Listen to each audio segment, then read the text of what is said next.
আমি কিভাবে দই চিংড়ি বানাই আজকে তোমাদের সাথে সেটাই শেয়ার করব। তো চলো রান্নাটা ঝটপট শুরু করে দিই।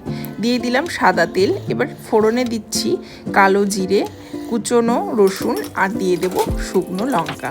রসুনটা একটু গোল্ডেন হয়ে আসা পর্যন্তই ফোড়নটাকে ভাজবো। হয়ে গেছে, কালার চলে এসছে। এবার দিয়ে দিচ্ছি 4 পিস বড় সাইজের গলদা চিংড়ি।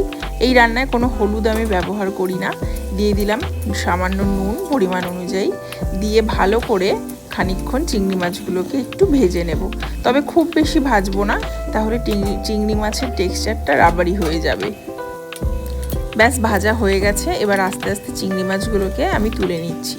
আর একটু তেল অ্যাড করে এবার দিয়ে দিচ্ছি একটা বড় সাইজের কুচনো পেঁয়াজ। পেঁয়াজটাকে কিন্তু লাল করে ভাজবো না, একটু সাদা সাদা মতো থাকবে, ততক্ষণ পর্যন্তই ভাজবো। এবার একটা মশলা করে নিলাম। দই আর চালমগজ একসাথে বেটে নিয়েছি। তারপর দিয়ে দিলাম রান্নায় গ্যাসের ফ্লেমটাকে কম করে দিয়ে ভালো করে একটু কষিয়ে নেব। আর এই স্টেজে দিয়ে দেব কিছু গুঁড়ো মশলা, যেমন জিরে গুঁড়ো, ধনে গুঁড়ো, আর দিয়ে দেব গরম মশলা গুঁড়ো। খুব ভালোভাবে কষিয়ে নিতে হবে একদম তেল ছেড়ে আসা পর্যন্ত। আর এই রান্নায় চাইলে একটু চিনিও অ্যাড করা যেতে পারে। আমি সামান্য চিনি অ্যাড করে থাকি, তাতে করে খেতে আমার বেশ ভালোই লাগে।